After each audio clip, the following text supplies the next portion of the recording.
Pueden tomar sus asientos. Los bendigo en el nombre de Jesús. Y a todos los que están mirando a través de Facebook,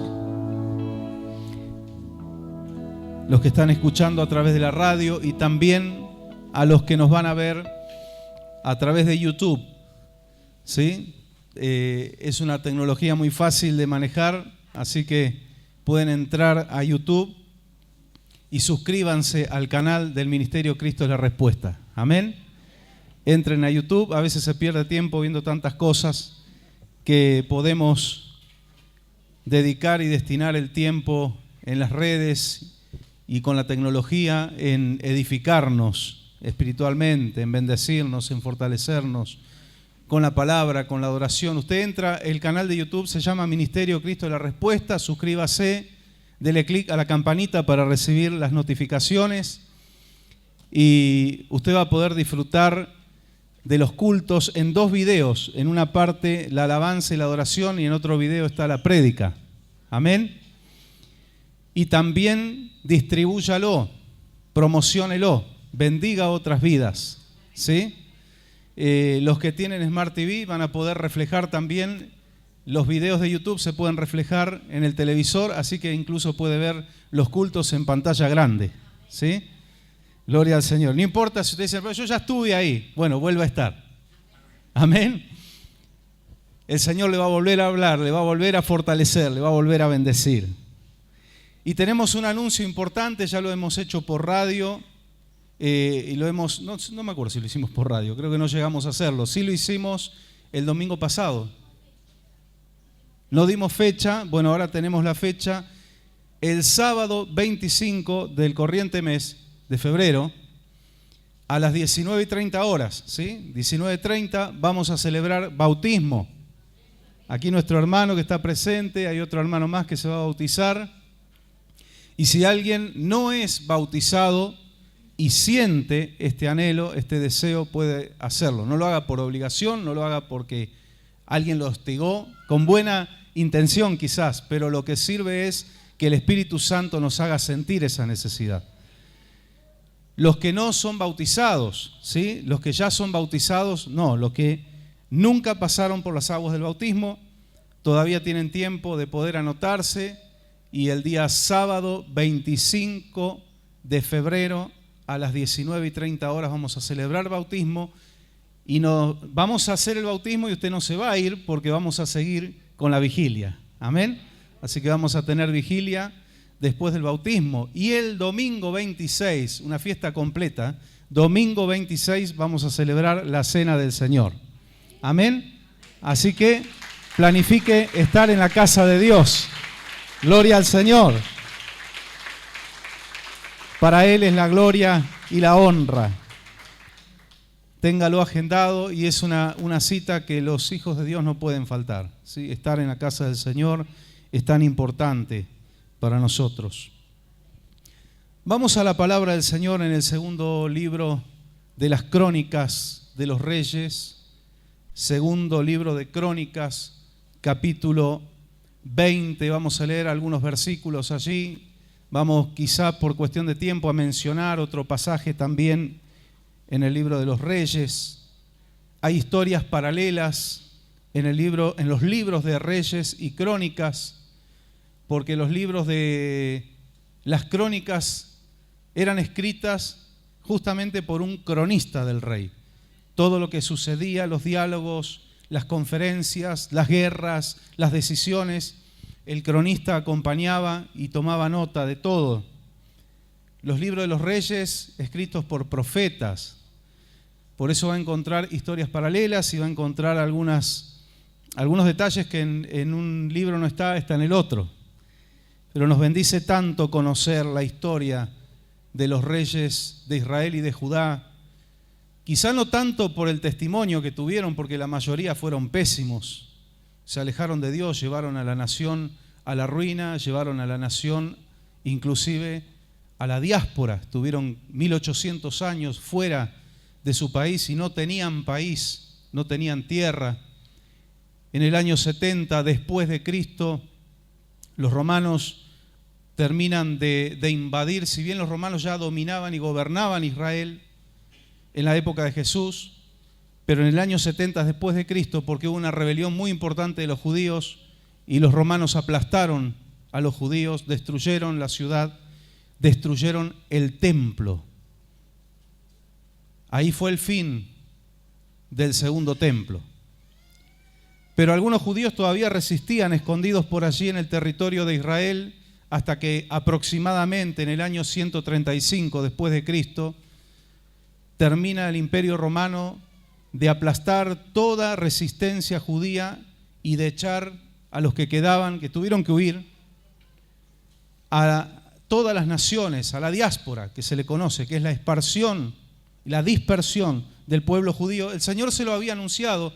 En Deuteronomio le había dicho: yo los voy a bendecir, les voy a dar esta tierra, pero si ustedes desobedecen, si ustedes hacen lo que estas naciones hacen, si hacen lo mismo, por eso el creyente debe marcar diferencia. Si hacen lo mismo, yo voy a hacer lo mismo con ustedes que hice con los cananeos y los voy a esparcir por todo el mundo. Y eso fue lo que sucedió lamentablemente. Israel olvidó la advertencia de Dios y recibió el castigo. Es ahí, en el año 135, para los que todavía están mirando, porque ustedes ya lo saben, y no entienden bien cómo es la cuestión palestina, y defienden la causa palestina, están defendiendo una causa que no tiene causa, valga la redundancia. Ahí es donde el emperador Adriano le cambia el nombre a la región de Judea y le pone Palestina, que algunos dicen por los filisteos, no, le pone Palestina por el monte Palatino, el monte de los foros romanos, y le cambia incluso el nombre a Jerusalén y le cambia el nombre por Aelia Capitolina. Palestina no es una nación, Palestina fue un cambio de nombre que el emperador Adriano le dio al territorio de Judea, o sea, de los judíos. Después hubo algunos que aprovecharon eso, ¿no? Y lo siguen aprovechando. Pero Palestina no es una nación. Es como yo siempre digo, si a Villa Mercedes usted le cambia, o viene alguien y le cambia el nombre, y usted como mercedino va a decir: pero esto es Villa Mercedes y es nuestra tierra. Y gente que viene de afuera y dice: no, esto se llama, póngale Palestina, no nos vamos a romper mucho la cabeza. Y es una nación, usted va a decir: no, yo soy de aquí y aquí estábamos nosotros, alguien cambió este nombre. Bueno, eso es lo que pasó en Israel, es para entender la historia. Pero entre medio de esos reyes patéticos, porque hicieron todos los males que hacían las naciones paganas, y hasta a veces con algún agregado, ¿no? Conociendo al Dios de Israel, eso es lo peor. Entre medio hubo algunos reyes temerosos de Dios. Y quiero hablar brevemente, porque hay mucho para hablar, pero de dos reyes que fueron reyes teocráticos. Y estoy hablando de Ezequías y estoy hablando de Josafat. Usted sabe que el primer rey de Israel fue el rey Saúl. Y a los 3 años Dios los desecha, 3 años de reinado, pero él reina 37 años más fuera de la voluntad de Dios. El hombre empecinado que quiere hacer lo que Dios no le ha llamado, o lo que Dios dijo no. Y ya había ungido a David, que estuvo 37 años huyendo y penando hasta que él asume el trono. Reinó 40 años Saúl. David fue quizá la cumbre del reino de Israel. Por eso cuando se habla de Cristo, no se dice que era hijo, bueno, de Saúl no, porque era benjaminita, era de la tribu de Benjamín, Jesús era de la tribu de Judá. Pero no se nombra ningún otro rey de la tribu de Judá, se dice: Jesús, hijo de David, ¿se acuerda? Ten misericordia de mí. Dios honró a David porque David le honró, aunque cometió graves errores y pecados, pero se arrepintió de corazón y volvió al curso, y el Señor lo restauró. Pagó consecuencias, pero Dios lo restauró y lo honró, porque David amaba a Dios. Tenía un corazón, según testifica el Espíritu Santo en Hechos, y dice: hallé en David varón conforme a mi corazón, el cual hará todo lo que yo quiera. Quiera el Señor que nosotros seamos de esos hombres y mujeres que estemos dispuestos a hacer todo lo que el Señor quiera. Eso es lo que busca Dios. Aún está buscando esa gente. Aún nos busca.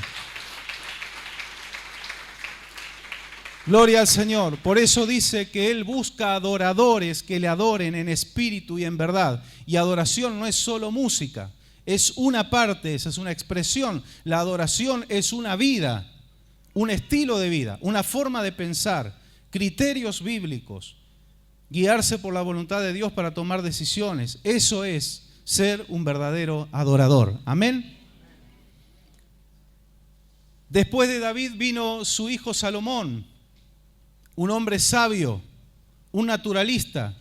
Dice la palabra del Señor que disertaba sobre los árboles y sobre los animales. Claro, a Salomón le sobraba tiempo también, ¿no? Porque David peleó todas las guerras.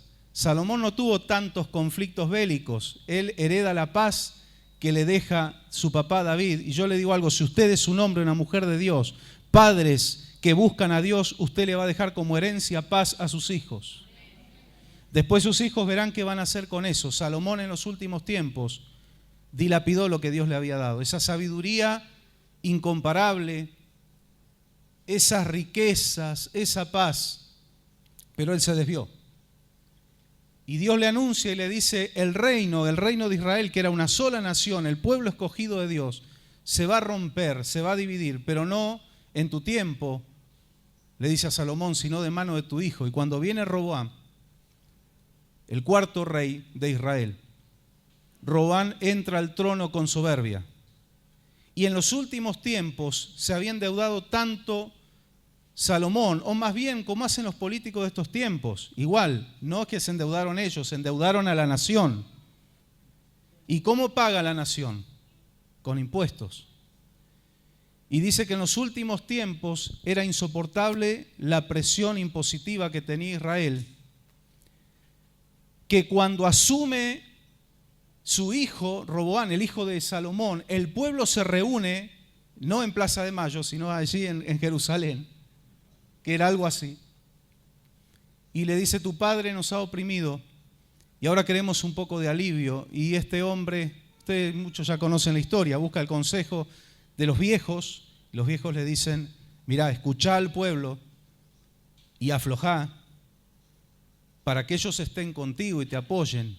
Pero a él no le gustó, ya estaba determinado por Dios que se iba a romper el reino. Y se fue a escuchar el consejo de los jóvenes. Y no es que los jóvenes no sepan nada, es que eran jóvenes engreídos, soberbios y sin experiencia y sin buscar a Dios. Porque el joven sin experiencia puede buscar a Dios y tener la guía de Dios.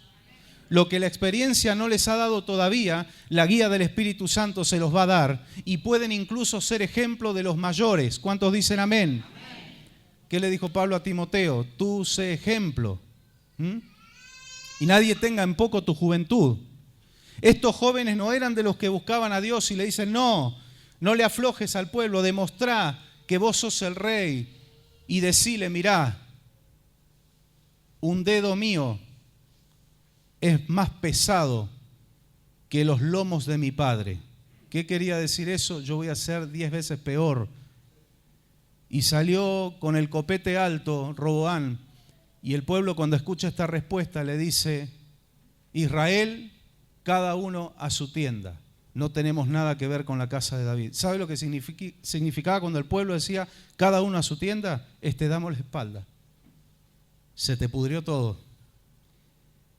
Un hombre que no era de la dinastía, que había sido servidor de los reyes anteriores, Jeroboam, toma el reino. Pero como Dios había hecho un pacto con David por la fidelidad de David, y Dios es fiel en sus pactos, amén. Él es Dios de pacto que cumple sus palabras, cumple sus promesas.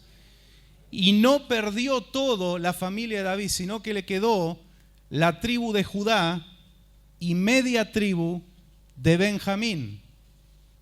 Había un problema en la tribu de Benjamín, había división, porque de la tribu de Benjamín era Saúl, el antecesor de David.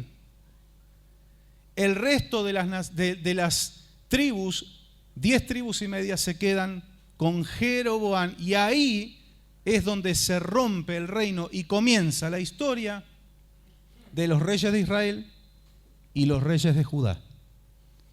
El reino del norte, usted va a ver en la Biblia, cuando se refiere al pueblo de Dios, es el reino de Israel, y el reino del sur era el reino de Judá. La capital de Judá era Jerusalén. y la capital de Israel era Samaria. ¿Sí? Y en la historia, en las dinastías reales, del lado de Judá, miren la fidelidad de Dios.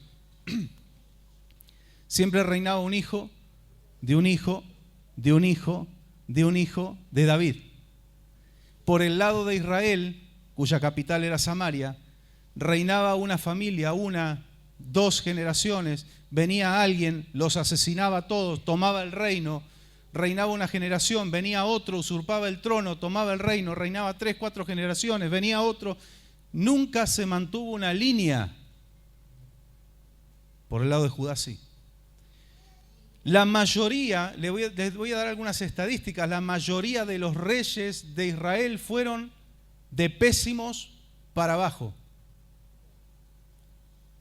Y muchos reyes de Judá fueron malos, pero en Judá hubo mejores reyes. Ahora, un caso atípico en Israel, que fue el de Josafat. Josafat era rey de Israel y era un hombre temeroso de Dios. Y reinó en un tiempo donde estaba Acab en Judá, y Acab era un desgraciado. Y tenía una mujer que era peor, que era un demonio, que era Jezabel. Eran un desastre. Y después reina Ocosías, creo que fue Ocosías, el hijo de Acab, y era peor que su padre. Y Josafat estaba en Israel y en Judá había malos reyes y estaban desviando al pueblo. Usted se acuerda la historia de Elías y el cielo que se cerró por 3 años y medio, fue en época del rey Acab. El pueblo estaba en desobediencia. Tal era la apostasía de Israel que cuando Elías se para en el monte Carmelo y dice: si Jehová es Dios, sigan a Jehová, sirvan a Jehová, déjense de embromar con todas las otras cosas, dejen de hacer un sincretismo espiritual, dejen de adorar a los Baales y a la diosa Aserá. Ahora, si ustedes creen que Baal es Dios, pues vayan detrás de Baal. Ya no se hagan nombrar como pueblo de Jehová, pueblo de Dios. Vayan detrás de los Baales, decídanse. ¿Y qué pasó? El pueblo no respondió palabra. No sabían dónde estaban parados. Enfrentó, siempre decimos 450 profetas, no, enfrentó 850. 450 de Baal y 400 de la diosa Aserá. Hay un versículo que así lo certifica. 850 falsos profetas. Y ya todos conocemos la historia. Pero también en Judá, en un tiempo, existió un rey que temió a Dios y fue prosperado en todo lo que hizo, que fue el rey Ezequías. ¿Se acuerda la historia de Ezequías? El que Dios le manda al profeta y le dice: prepara tu casa porque vas a morir. Es como que el Señor manda a un profeta y dice: vos querés estar en las bodas del Cordero, bueno, ya te puse el plato y los cubiertos. Y queremos estar, pero es una cosa humana, decimos, no todavía. o sí, es la realidad. Decimos, no todavía, yo sé que me espera así, sé que mi mansión en los cielos no se va a mover, así que cuando sea el momento allí iré, pero no ahora, Señor. Y Ezequías se humilla ante Dios y le hace, no es que Dios se olvide, pero él lleva al recuerdo su fidelidad, su temor de Jehová. Y el profeta todavía no se va del palacio y Dios le vuelve a hablar y le dice: volvé y decile que le doy 15 años más. Eso ya es harina de otro costal, porque en esos 15 años fue un desastre. Hizo cosas que no tenía que hacer, cometió errores gravísimos y engendró un hijo que fue el sucesor en el trono, que cuando ascendió tenía 12 años, así que lo tuvo en esos 15 años extra, y fue un rey perverso que desvió al pueblo. Pero Ezequías y Josafat fueron reyes teocráticos. ¿Qué es la teocracia? Es el gobierno de Dios. Amén. Usted en su casa tiene que ser teocrático. Los hombres, cabeza del hogar, pero tienen que tener sobre su cabeza el gobierno de Dios, si no van a hacer mal las cosas. Vamos a hacer mal las cosas. Tenemos que ser teocráticos, entender que sobre nosotros gobierna alguien más grande. Debieran ser nuestros políticos, nuestros presidentes teocráticos, son satancráticos, son, ni siquiera democráticos. Democracia es el gobierno del pueblo, pero Dios quiere la teocracia. Ese era el modelo original de Dios, que Dios gobernara sobre el pueblo a través de sus siervos y que Dios iba a manifestar al mundo a través de su pueblo Israel, pero el hombre falló. Por eso después vinieron los reyes y fue todo un problema.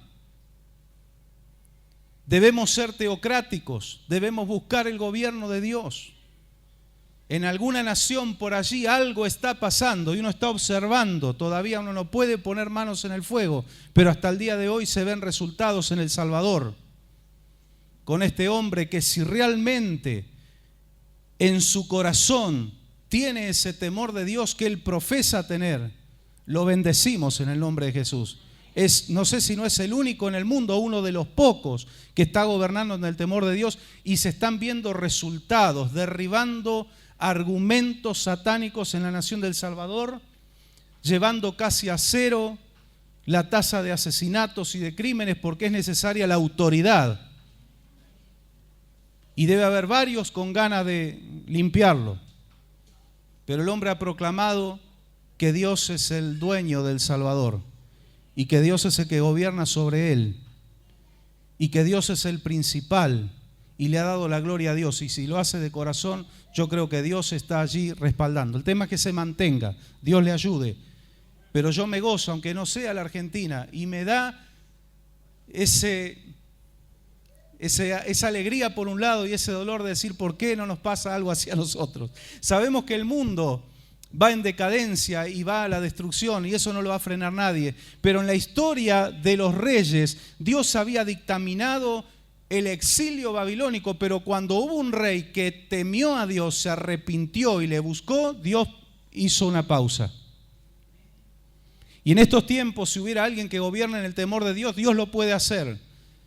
Lo que está determinado sobre el mundo vendrá, no se va a frenar, pero Dios puede poner un paréntesis y empezar a bendecir nuestra Argentina si alguien se humilla delante de Dios.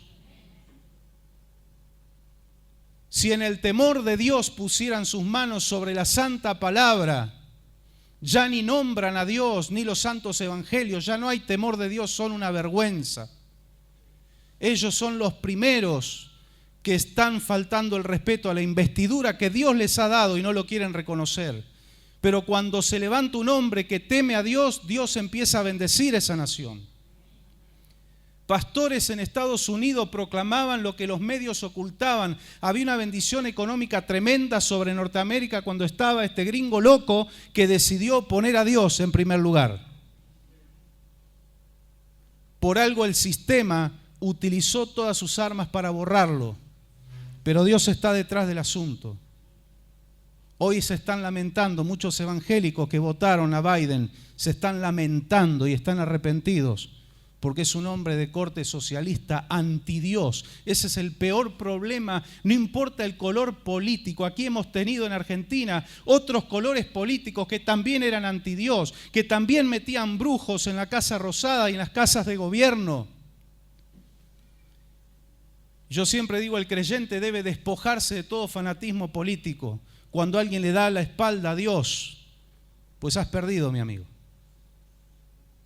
Sí, sé que no tenemos muchas opciones, pero Dios nos ayude a no ser cómplices de aquellos que se levantan en contra de los que tienen fe.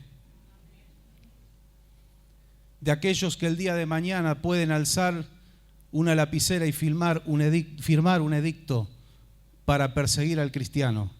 Están así de hacerlo y están deseosos de hacerlo. Pero hay un pueblo que ora, o debe orar al menos, y detener toda injusticia. Hasta que Cristo venga, la iglesia de Cristo va a ser un palo en la rueda para los planes del enemigo. Va a molestar.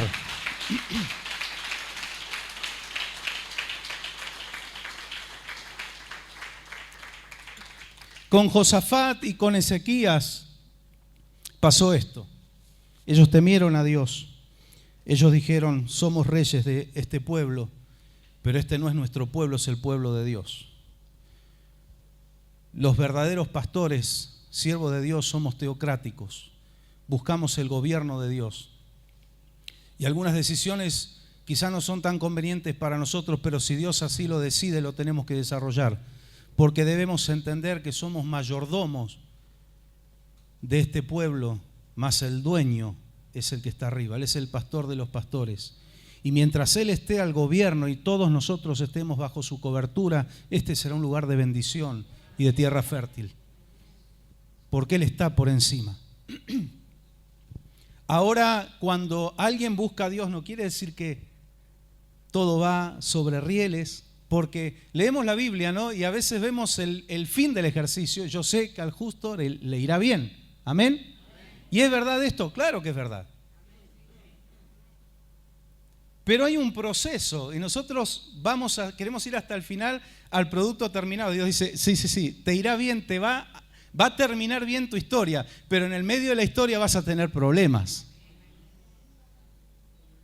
¿O tú crees que Satanás está contento porque tu alma no le pertenece? ¿Estará contento de brazos cruzados?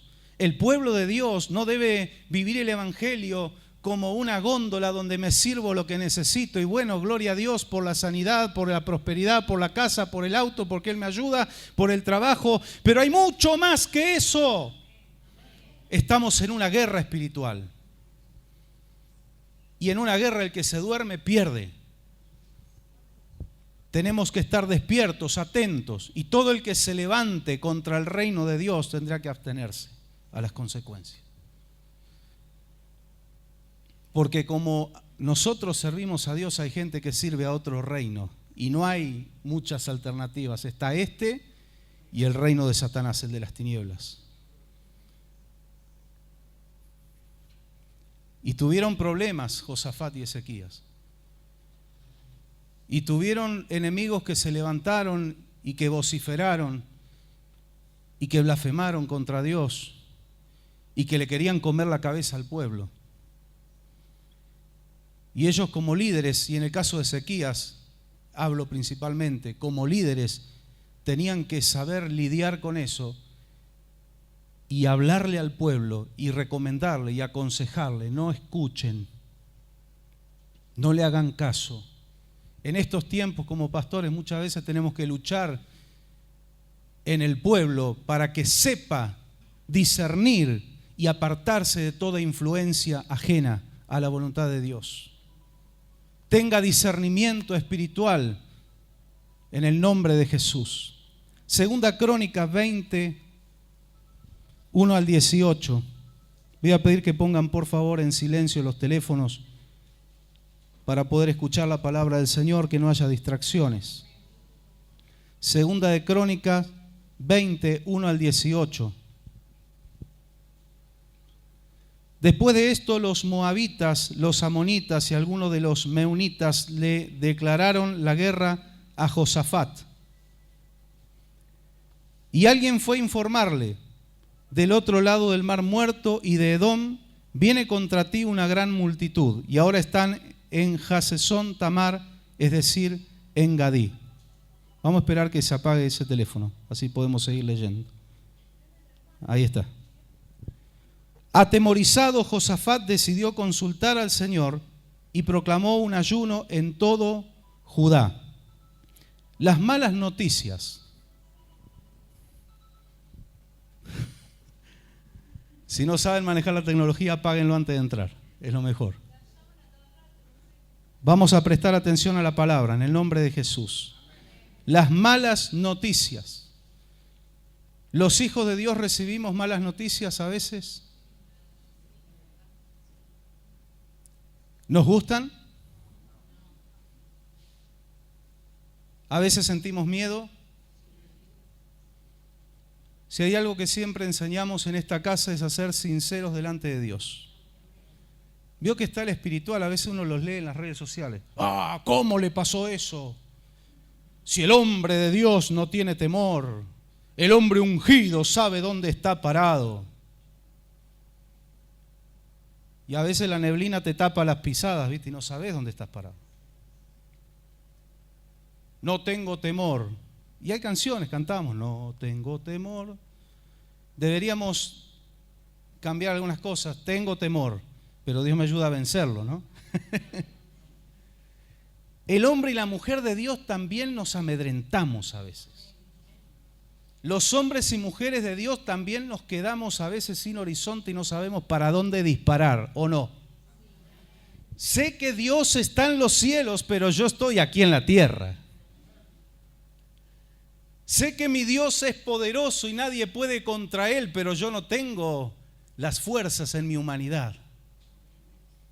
Pero la buena noticia y la diferencia es que eso es por un rato, por un tiempo nada más. No caemos y quedamos allí tendidos. 7 veces caerá el justo, pero 7 veces Dios lo levantará. Dice la palabra de Dios.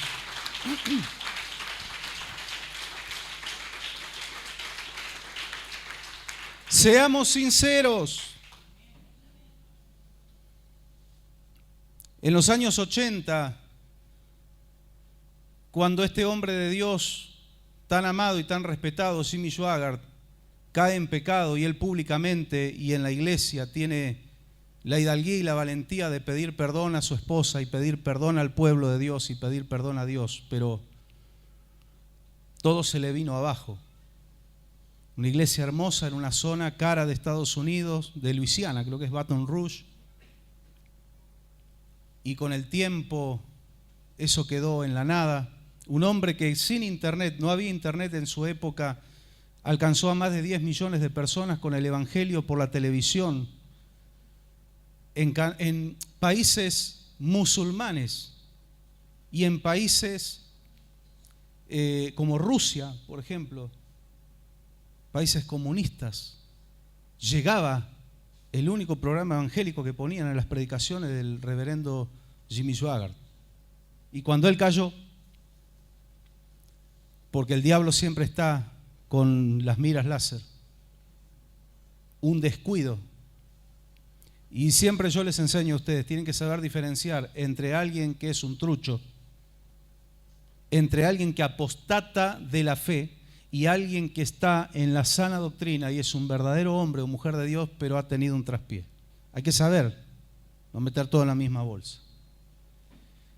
Y otro evangelista que estaba en auge en esa época y que muchos pensaron es su oportunidad de posicionarse como el número 1, era Billy Graham. Y fueron a consultarle a Billy Graham y a esperar que Billy Graham le diera el hachazo final a Jimmy Swaggart. Y lo sorprendió a todo y eso demostró el calibre también de este otro hombre de Dios. Y dijo, lo que le pasó a Jimmy me puede pasar a mí. Me podría haber pasado a mí. Y dijo, él es un hombre santo de Dios. Y ya está herido, entonces no terminemos con él. Levantemos a nuestro soldado herido.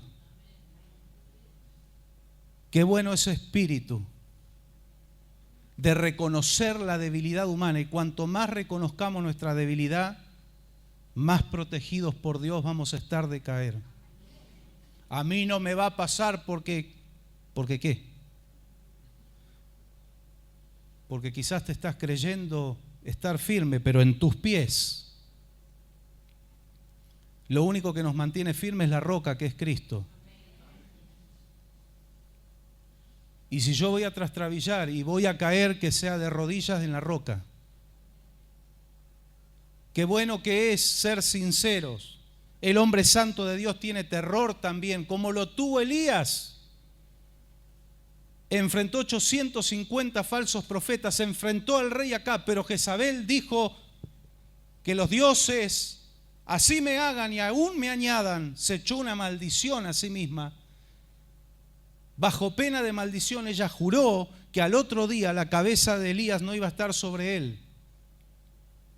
Y Elías tuvo miedo y huyó y se escondió. Usted ya conoce la historia y dijo, acá me quiero morir y no quiero saber más nada.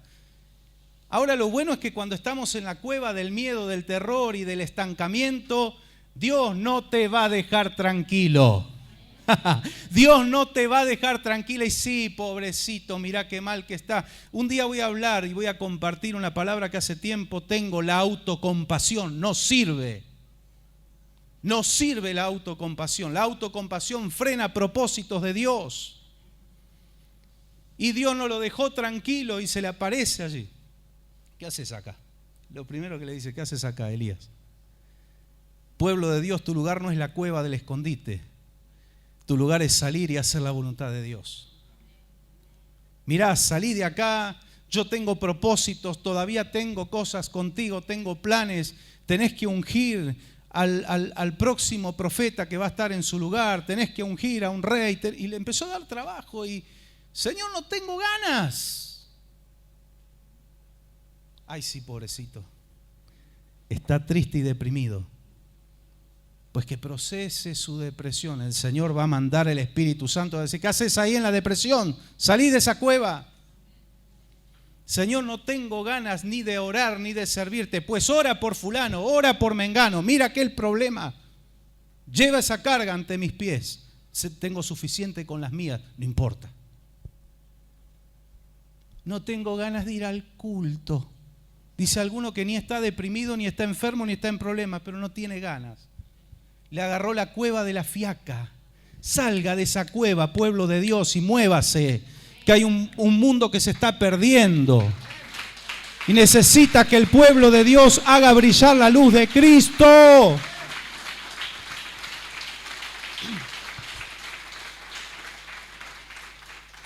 Ah, pero ustedes porque son los pastores, qué fuerza que tienen. Usted sabe las veces que llegamos arrastrándonos acá y buscando el auxilio de Dios. Y Dios no falló. Y se siguió quedando Elías ahí. O a veces insistimos con la autocompasión y pobre de mí. Y soy pobre, no diga más soy pobre, no se maldiga. Yo veo gente, he cruzado por ahí gente que anda en un Mercedes-Benz y viste de primera y huele con un perfume de esos que pasan a los 20 metros y te invade un perfume francés. Pero de repente le dicen en algún lugar, pero no tengo efectivo. Pues este no tiene un mango, se lo gastó todo en el auto y en la ropa y el perfume. Tiene mucha plata, pero la tiene en el banco y de repente pela una tarjeta de esas black, la sin límite. El creyente en Cristo que diezma y ofrenda y practica las primicias no puede vivir en la pobreza. Puede tener tiempos de prueba en la economía, pero es como aquel que es hijo de Dios, es hijo del Rey. Viste usted las ropas reales. Usted no puede decir soy pobre. En este momento no tendré dinero, pero tengo una black que me la dieron de allá arriba. Y esta me va a abrir. ¿Sabes cuál es tu tarjeta black? Es la fe.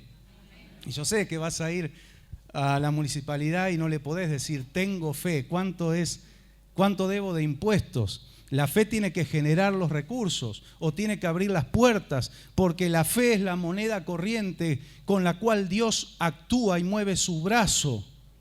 Amén. Basta de autocompasión, eres hijo de Dios, hija de Dios. Claro que Dios entiende tu dolor, claro que Dios entiende tus problemas, pero no te deja ahí, te va a mover para que te levantes.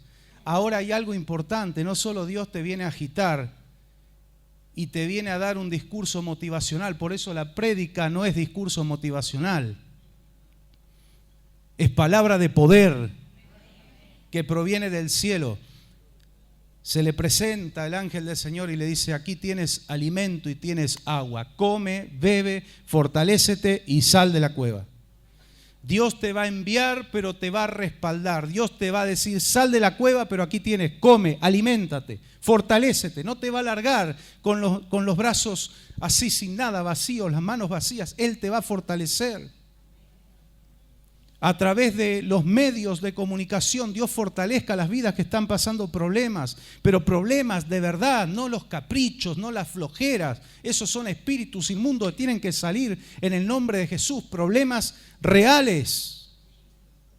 Dios impacte con su Espíritu Santo.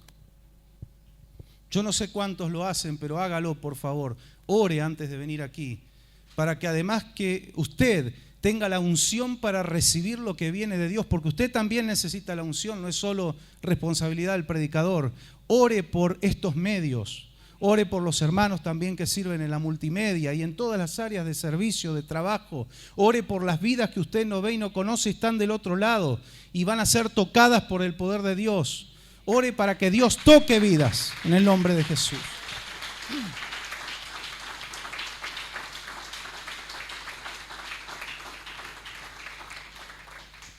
Y recién voy por la parte de las malas noticias. Vamos a avanzar. Estuvo atemorizado, pero hizo algo bueno. Decidió consultar al Señor y proclamó un ayuno en todo Judá. Dijo: vamos, pueblo, que acá el problema no es solo con el palacio, es con toda la nación, a buscar a Dios. Qué lindo que es impulsarnos a buscar a Dios. Vamos. Anda el psicólogo. El psicólogo no puede luchar contra los demonios, contra el espíritu inmundo de tristeza, de angustia, de depresión, contra el espíritu de bloqueo y confusión mental, demonios que hoy están atosigando a la sociedad. El psicólogo no puede, y no tengo nada, si hay alguien que está mirando, no tengo nada contra ellos, Dios les bendiga y puedan cambiar de rubro. Porque con nosotros, alguno quizás un poco le habrá ayudado, pero no pueden llegar a lo profundo. Pueden hurgar el problema, pero no lo pueden solucionar. Y a veces ellos mismos están tan cargados que necesitan de Dios. Aquí el consejo es: ora, busca a Dios. Pero ya oré, pastor, ¿cuándo? Antes de ayer en la comida. No es esa la oración. Esa es una oración breve, una gratitud. Usted come, gracias Señor por el alimento, pero hay una oración de búsqueda de la presencia del Señor, de rendirse al Señor y de a veces callar y esperar que Dios te hable. Pero si buscas y buscas y buscas y buscas, un día algo se va a romper y la respuesta sí o sí va a llegar a tu vida. Dios tiene la respuesta. Cristo es la respuesta y no es solo un nombre, es una realidad.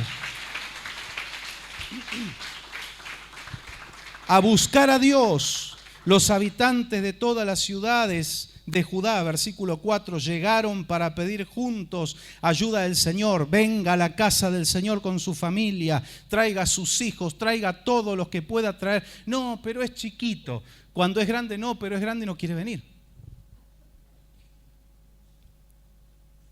No, pero es travieso. Bueno, ore por las maestras de la escuelita, Dios les ayude. Nos hemos librado de ellos. No, mentira, es broma. Trate de gobernar a su hijito, a su hijita, pero no cometa el error de decir: no lo llevo más a la iglesia porque me da vuelta toda la iglesia, qué vergüenza. No lo entregue en manos del enemigo. ¿Sabe cuántos chiquitos traviesos? No son malos, son traviesos porque son chiquitos. Algunos son más tranquilos, depende del carácter. Y no importa. Hoy son unos señoritos. Porque en algún momento el Espíritu Santo va a hacer una obra en ellos desde chiquitos, pero toda la familia, el rey dijo: vengan todos, hombres, mujeres, niños. ¿Dónde? Vengan a la casa de Dios, vengan a Jerusalén, vamos a humillarnos ante Dios. Y dice el versículo 5, en el templo del Señor, frente al atrio nuevo, Josafat se puso de pie ante la asamblea de Judá y de Jerusalén y dijo: Señor, empezó a clamar y a orar, el rey, la autoridad máxima, humanamente hablando, de Israel, dijo: Señor, Dios de nuestros antepasados, ¿no eres tú el Dios del cielo, el que gobierna a todas las naciones? Yo digo amén, amén. Es tal tu fuerza y tu poder que no hay quien pueda resistirte. Y eso hoy es igual, nadie puede resistir al poder de Dios. ¿No fuiste tú, Dios nuestro, quien a los ojos de tu pueblo Israel expulsó a los habitantes de estas tierras? ¿No fuiste tú quien les dio para siempre esta tierra a los descendientes de tu amigo Abraham? Mire qué hermoso, el amigo de Dios. Ellos la habitaron y construyeron un santuario en tu honor, diciendo: cuando nos sobrevenga una calamidad o un castigo por medio de la espada o la peste o el hambre, si nos congregamos ante ti, en este templo donde habitas, y clamamos a ti en medio de nuestra aflicción, tú nos escucharás y nos salvarás. Hoy sigue siendo efectivo y vigente esto. Gloria al Señor. Yo quiero que usted, mientras lee, se apropie de estas palabras y clame al Señor y lo haga suyo y se haga así carne en su corazón. Tú eres el Dios que hiciste todas estas cosas. No solo que le diste la tierra prometida a Israel, las cosas que hiciste conmigo en este tiempo. Dios es contemporáneo, su obrar, su actuar, su Espíritu Santo es contemporáneo y es el Dios del futuro. Él es el que era, el que es y el que será. Él es el que era, el que es y el que ha de venir. Ese es mi Dios y es el tuyo también. Gloria al Señor.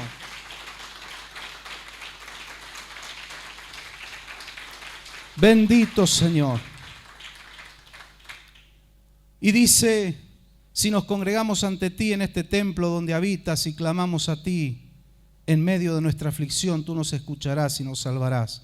Cuando Israel salió de Egipto, tú no le permitiste que invadiera a los amonitas. Aquí hace referencia a una prohibición. Una vez hablamos de esto. No pasen por la tierra de Amón, no quieran invadir la tierra de Edom también, porque Edom, sea como sea, es tu hermano. ¿Sabe quién era Edom, no? Edom quiere decir rojo. Era el hermano de Jacob. Era Esaú. Entonces Dios le dijo, sea como fuere, él es tu hermano, no los invadas. Y mire lo que dice el rey Josafat. Dice, los enviaste por otro camino para que no destruyera a esas naciones. Versículo 11, mira cómo nos pagan ahora. Mira cómo nos pagan ahora. Viniendo a arrojarnos de la tierra que tú nos diste como herencia. ¿Usted cree que lo que usted siembra, usted va a cosechar con quien lo siembra? No siempre. A veces sí, pero no siempre. Pero ¿cómo, Señor, si tu palabra dice, así como ustedes quieren que los hombres actúen con ustedes, ustedes deben actuar con los hombres? Entonces quiere decir que si obro bien, todo el mundo, yo voy a cosechar y todos van a obrar bien conmigo. No. Está interpretando mal la palabra.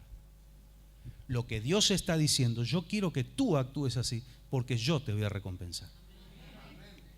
A veces al que ayudaste te va a clavar un puñal. A veces al que le prestaste no te va a devolver y encima va a hablar mal de vos. ¿Vio esos cartelitos en los almacenes que dice, si no te fío, pierdo un amigo? Si te fío, pierdo mi plata y pierdo un amigo. Entonces no te fío. No es que el hombre va a actuar igual que como usted actúa. La mayoría de las veces no será así. Otras sí. Hay gente buena, temerosa de Dios y que va a reconocer y va a decir, mirá, este me bendijo, yo lo bendigo. O por lo menos no voy a hablar mal de él, o no voy a clavarle un puñal, voy a ser leal. Pero muchos no. Dios no está diciendo que el hombre te va a devolver bien por bien. Dios te está diciendo, yo te voy a pagar, yo soy el que pago. Así como Él paga el mal, también dice, tampoco tú te encargues de devolver mal por mal, no te ensucies, no ensucies tu corazón con odio, con rencores. Mía es la venganza, yo daré el pago, dice el Señor. Cuando ayudes a alguien, dice, no sepa tu izquierda lo que hace tu derecha, porque los fariseos, los escribas, tocan trompeta en las plazas y dice, quieren ser vistos de los hombres, pues ya tienen su recompensa. No esperen de mí bendición. ¿Por qué? Porque querían ser vistos de los hombres. Listo, ya lo vieron los hombres. No hay bendición para ustedes. Pero dice, si tú lo haces en secreto, entonces yo te voy a recompensar en público. Entonces yo pagaré. Te pagaron mal, no te enojes con Dios, no te enojes con la humanidad entera. Perdí la fe en la humanidad, decimos a veces. Y tenemos motivos por ahí. Pero no, nunca pierda la fe en Dios. Él es el que a usted le va a devolver. Te cerraron esta puerta delante de la nariz. Dios dice, espera que yo tengo una más grande para vos acá. Porque el que te va a abrir puertas no es el hombre, soy yo. Mira cómo nos pagaron, dice el rey Josafat, que estaba indignado y que tenía razón. Pero el versículo 12 dice, Dios nuestro, ¿acaso no vas a dictar sentencia contra ellos? Porque, ojo, que hay algo que es realidad, Dios es justo. Y el que actúa mal contra ti, se las verá con Dios. A menos que se arrepienta y deponga su actitud, tiene graves problemas con Dios. Usted tranquilo. Amén. Nosotros no podemos oponernos a esa gran multitud que viene a atacarnos. No sabemos qué hacer. Nunca le dijo al Señor, Señor, no sé para dónde agarrar, ¿qué hago? No sé qué hacer. Pero esta proclamación, en ti hemos puesto nuestra esperanza. Usted está acá porque usted ha puesto su esperanza en Dios. Sea cual fuere su situación, usted está esperando en Dios. Aunque no vea ni una nube, Dios tiene una gran lluvia preparada. Un día verá una pequeña nube como la palma de la mano de un hombre. Gran lluvia de bendición se viene. Usted ha puesto su esperanza en Dios, entonces tranquilo. Y si usted no ha puesto su esperanza en Dios, hoy póngala. Amén. Para eso Dios le está hablando. No es para condenar allí los que ven del otro lado. No es para condenar su incredulidad. No es para condenar su falta de fe. Es para que hoy empiecen a tener fe. Y Dios se quiere manifestar. Amén. Gloria al Señor. En ti hemos puesto nuestra esperanza. Yo digo, amén, Señor, mi esperanza está puesta en ti. Todos los hombres de Judá estaban de pie delante del Señor, junto con sus mujeres y sus hijos. Aún los más pequeñitos, los traviesitos, estaban buscando a Dios. Amén. Gloria al Señor. Ellos también iban a ver la gloria de Dios. Sus hijitos van a ver la gloria de Dios. Sus hijos grandes, ore por ellos. Siga orando, siga clamando, siga creyendo y han de ver la gloria de Dios. Amén. No pierda la fe. Entonces, ¿qué pasa cuando hay un pueblo que busca y se quebranta? El Espíritu de Dios tiene que responder. Se tiene que manifestar. Él no puede estar ausente en una reunión donde hay 2 o 3 que buscan, que están reunidos en su nombre. Y no es que solo dicen como una fórmula mágica en el nombre de Jesús. No, estar reunidos en el nombre de Jesús es estar detrás de la causa de Jesús, es estar detrás de la voluntad de Jesús, es seguir las pisadas de Jesús. A esa reunión Dios no falta. Por eso Él está aquí en esta noche. El Espíritu del Señor vino sobre Jaasiel, hijo de Zacarías y descendiente en línea directa de Benaías, Jehiel y Matanías. Este último era un levita de los hijos de Asaf que se encontraban en la asamblea. Y dijo Jaasiel, escuchen, habitantes de Judá y de Jerusalén, y escuche también su majestad. Así dice el Señor, no tengan miedo ni se acobarden cuando vean ese gran ejército, porque la batalla no es de ustedes, sino mía. Gloria a Dios.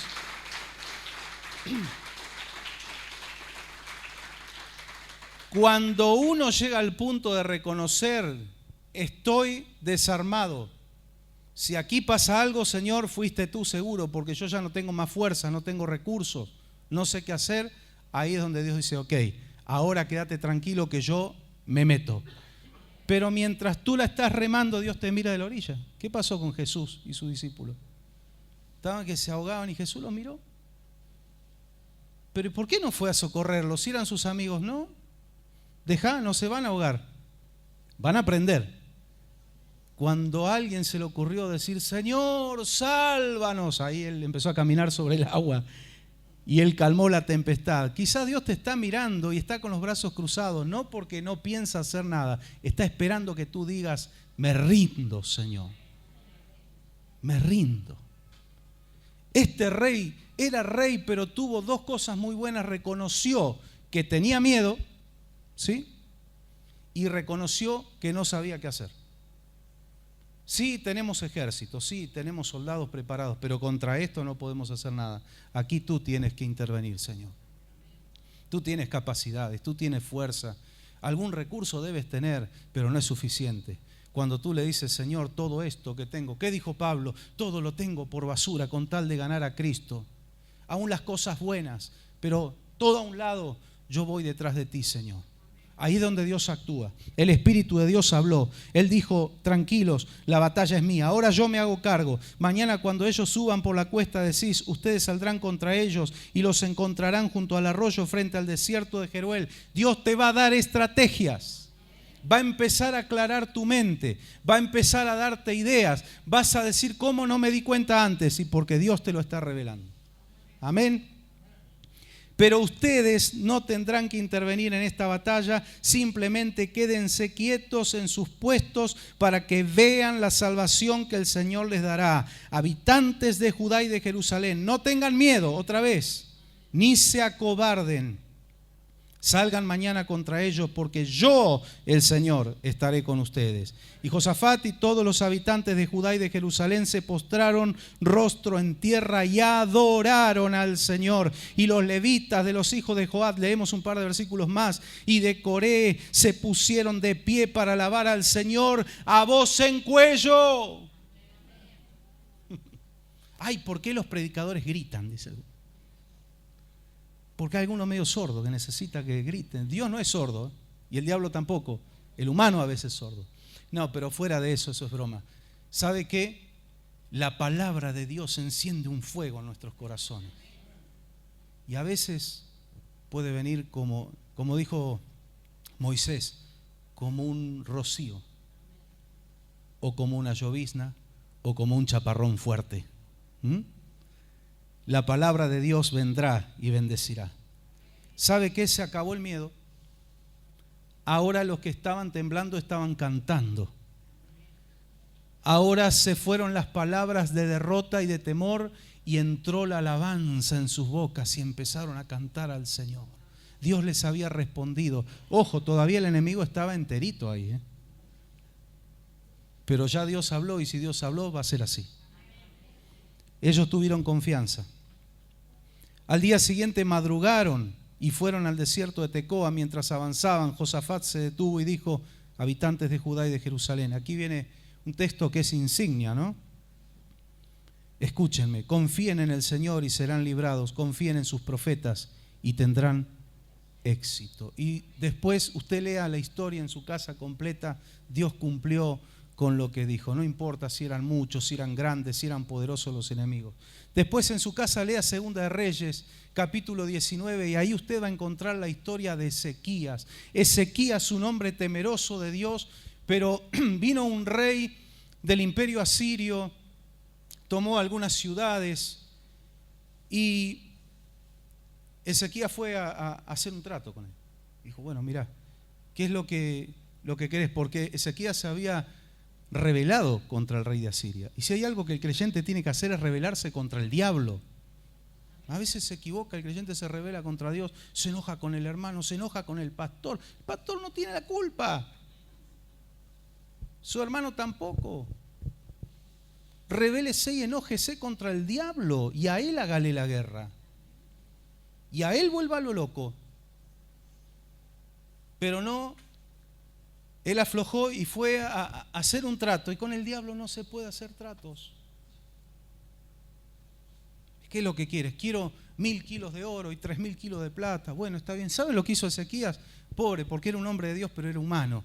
Él fue y sacó todo el oro y la plata que había en el templo de Dios y se lo llevó al rey de Asiria. Dice que sacó hasta los quiciales de las puertas del templo que eran de oro, que él mismo le había hecho poner.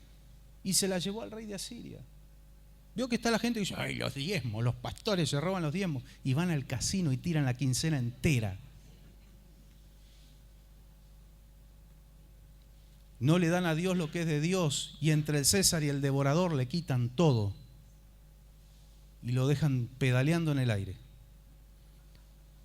Porque Dios perdona, el diablo no. Fue a sacar lo que era de Dios para dárselo a este demonio. ¿Y sabe lo que pasó? Que pasó un tiempo y vinieron de nuevo. Usted se creía que con eso lo iba a arreglar. Usted puede cederle todo lo que quiera al diablo y va a volver a destruirlo y va a venir por más. Está bien, Señor, te dejo este territorio, le dejo al diablo este territorio para que no me moleste más. Porque si me meto mucho se va a enojar conmigo. Y claro que se va a enojar. Y mejor que se enoje. y que no que usted esté de amigo con él. Pero va a venir por más y va a querer la destrucción total de su vida. Y vinieron por más y mandó a un vocero de él y mandó un general, un oficial, y se viene a la tierra y empieza a hablar en hebreo. Escuche bien. En hebreo. Y empieza a hablar en voz alta. El rey Ezequías le manda a unos emisarios, entre ellos estaba el cronista. Y dice, no se dejen engañar ustedes por Ezequías, que les dice que su Dios los va a librar. Ustedes vieron lo que pasó y empieza a nombrarle naciones que los asirios habían destruido. Dice, sus dioses no pudieron frenarnos. ¿Qué le hace creer a ustedes que el Dios de ustedes nos va a frenar a nosotros? Y los emisarios de Ezequías le dicen, en voz baja, háblanos en arameo, porque el pueblo está allí en la muralla escuchando. Y dijo, no, y empezó a hablar más fuerte. Y dijo, voy a seguir hablando en hebreo porque mi rey me dijo que ellos tienen que escuchar. Ustedes no se dejen engañar por Ezequías. Y empieza a hablar más fuerte. Si hay algo que el diablo le encanta hacer es amedrentar. Y va a hablar fuerte para que el pueblo de Dios se escuche, pero usted tiene que ser sabio. ¿Sabe lo que pasó con los judíos que estaban en la muralla? Habían recibido instrucciones de Ezequías, su rey. Le dijo, ustedes lo que escuchen, no hagan caso y no contesten nada, ni dialoguen con ellos. Y ellos hicieron caso. No le contestaron nada. Y vienen estos hombres y vienen a Ezequías y le dicen, mirá, rey, esto nos manda a decir el rey Senaquerib, ya era otro rey de Asiria también. Senaquerib nos amedrenta y dice que ellos destruyeron a esta y a otra y otra y otra nación. Y dice, ¿quiénes somos nosotros para rebelarnos contra él? Y después, Senaquerib vuelve a enviar, él envía una carta personal al rey Ezequías y le da las mismas amenazas. ¿Y qué hace Ezequías? Manda a hombres a consultar con Isaías, profeta de Dios. Va a buscar una palabra de Dios. Y él entra al templo. Y esta noche, todavía tenemos tiempo y lo vamos a hacer. Esta noche es una noche de altar, usted va a pasar aquí al altar. Y él viene al altar, otro rey teocrático que se rinde ante Dios. Y dice, yo soy rey, pero no puedo con esto. Y extiende la carta, eran rollos en ese tiempo. La extiende delante del altar, se postra y empieza a clamar al Señor. Le dice, mira Señor, mira estas amenazas que recibo. Él también tuvo miedo, él también se asustó. Él también dijo que no sabía qué hacer, pero dijo, Señor, mira, tú has escuchado las palabras de este hombre. Y le dijo, Señor, es verdad lo que dice Senaquerib. Es verdad que ellos pudieron contra todas esas naciones. Es verdad que sus dioses no lo pudieron librar. Pero Ezequías fue un hombre sabio, dijo, pero esos no eran dioses. No se compara contigo, Señor.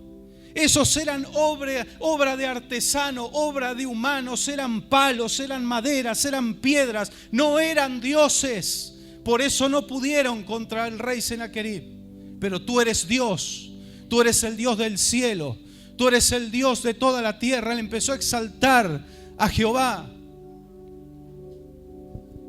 ¿Cuántos hombres hoy tienen sus dioses? Escucho personas que dicen, yo no necesito de Dios porque tengo dinero, porque yo tengo influencia, porque soy poderoso, porque soy joven, porque tengo fuerza, porque sé mucho, porque tengo a la ciencia, no necesito la fe. Dioses de palo y de piedra. Porque cuando el diablo viene con todo, se terminó la ciencia, se terminó la fuerza, la juventud se va. Si soy influyente y poderoso, otro más poderoso que yo me aplasta y ocupa mi lugar. Pero si mi confianza está puesta en Dios, nadie puede contra Él. Mi confianza está segura. Nadie puede contra Jehová de los ejércitos. Gloria al Señor. No se compara. No se compara. No se compara con mi Dios. Algún día los que están con sus dioses de palo y de piedra se darán cuenta, no pueden contra el enemigo. pero pueden buscar a Dios. Es tiempo hoy. Es tiempo de rendirse ante Él.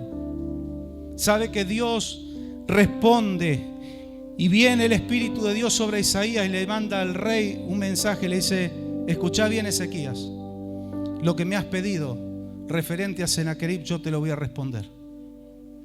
Y Dios empieza a hablar. Ay, el que se mete con Dios. Dile así al rey Sennacherib: ¿contra quién has levantado tu voz? ¿Contra quién has blasfemado? ¿Contra quién vociferaste? Contra el Santo de los santos, dijo el Señor, el Dios de Israel. No me confundas con esos dioses de piedra y de madera.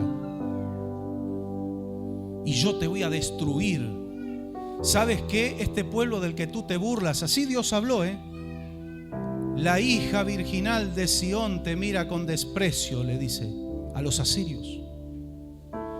Judá mueve y menea su cabeza porque te ve huyendo. Dios empezó a hablar y adelantar lo que iba a pasar. ¿Sabe lo que pasó cuando el rey mueve sus ejércitos, sus campamentos alrededor de la ciudad? Viene un ángel de Dios y en esa noche mata 185.000 hombres del ejército de Sennacherib, de Asiria. Cuando se levantan los que quedaron vivos al otro día, ven el tendal de muertos y huyeron. Uno, escuche bien, mire este dedo, uno. Un ángel pudo más que todo un ejército de una potencia militar en esa época, el imperio asirio, porque era un imperio. Un solo ángel, Dios no necesitó ni un ejército, mandó a uno. Vio cuando Dani Berríos dice en su canción: alaba a Dios, manda a sus ángeles contigo a luchar. Él abre puertas y nadie puede cerrar. Dios trabaja para los que confían, camina contigo de noche y de día. Por eso dice: tu victoria llegó. Comienza a cantar y alaba a Dios. La gente empezó a adorar al Señor. Levantaron campamento. El rey Sennacherib cerró su boca y huyó. Había boconeado tanto, pero habló en contra de Dios. Cuando alguien te quiere atacar a ti, cuando alguien se levanta contra los siervos de Dios, no sabe lo que está haciendo. Está pisando campo minado. Y digo lo que dije hoy: tiene dos caminos: o se arrepienten o caen en desgracia. Dios dice: te tengo esculpido en la palma de mi mano y tú eres la niña de mis ojos. ¿Sabe lo que es eso? El que se mete contigo, si tú eres fiel y amas a Dios, le está tocando, le está metiendo el dedo en el ojo a Dios. Yo no lo haría. El rey Sennacherib vuelve a su tierra y pasa un tiempo, no dice la Biblia cuánto, pero listo, todo quedó olvidado y entró en el templo de su falso Dios a adorar a su falso Dios. Sus propios hijos entraron en el templo y lo acuchillaron y lo mataron. Cayó en desgracia. Hoy lamentablemente hay un mundo que no se quiere poner bajo la gracia y está en desgracia. Pero individualmente cada persona puede correr al Señor. No importa los que vociferaron contra ti, tú no vas a poder conmigo, mira, yo hice esto con otros. No, tú tienes un Dios verdadero. Si hiciste las cosas mal y lo que tienes es consecuencia de tu pecado, también hoy corre al altar y pídele perdón al Señor para que se cierren esas murallas de protección y el diablo no tenga más nada que hacer contigo. Porque aquí proclamó Josafat: si viniera un castigo de espada, eran consecuencias del pecado de Israel, pero nos congregamos en tu casa y nos humillamos ante ti, tú nos vas a sanar, tú nos vas a perdonar. El rey evocó la oración, ¿se acuerda la oración de Salomón cuando dedicaron el templo? Yo te invito al altar en esta tarde, en esta noche ya. Yo te invito a que vengas a los pies de Jesús. Si alguien quiere ponerse de rodillas, siéntase en libertad. Por favor, usted está en la presencia de un Dios de libertad. Si usted quizás no tiene una carta física del enemigo, pero sí simbólicamente, dígale: Señor, mira las amenazas que he recibido. Mira el acoso de mis enemigos. hoy deje de llevar esa carga, deje de llevar las amenazas del diablo y déjelas en el altar, como hizo Ezequías. Extendió esa carta, dijo: Señor, hazte cargo de esto. Le invito a pasar, pónganse de pie. Todo el que quiera hacerlo, si quiere estar de rodillas lo puede hacer, si quiere permanecer en pie lo puede hacer. Y permanezca todo el tiempo que usted quiera aquí adelante adorando al Señor. Pero por favor pase con fe, que esa carga que usted hoy va a dejar aquí, el Señor se va a hacer cargo. Esas amenazas de sus enemigos, déjelo en manos de Dios. Los problemas, enfermedades, el enemigo a veces amenaza con enfermedades.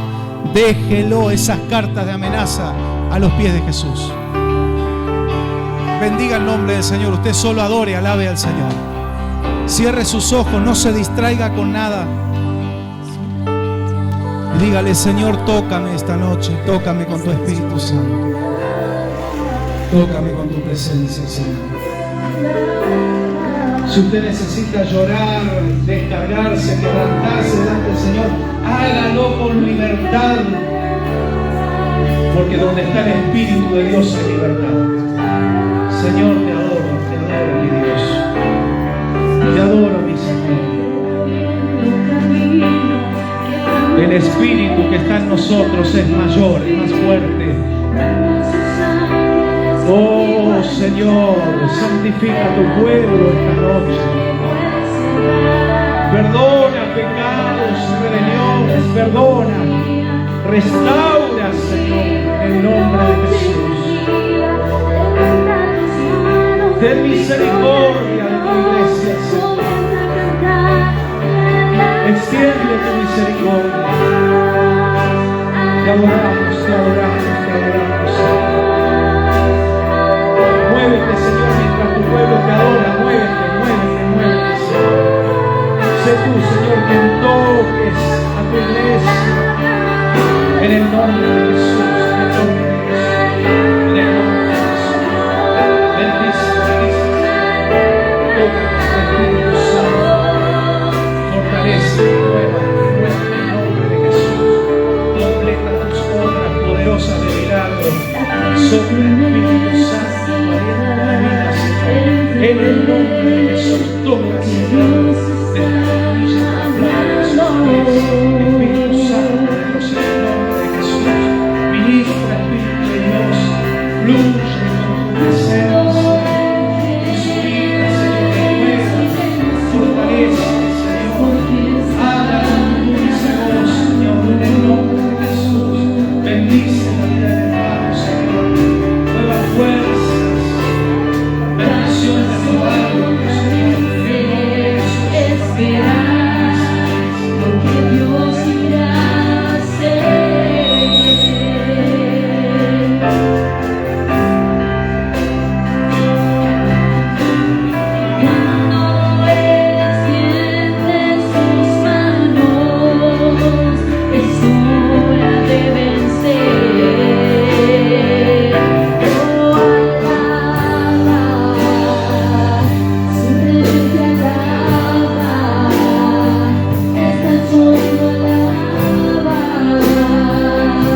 Thank you.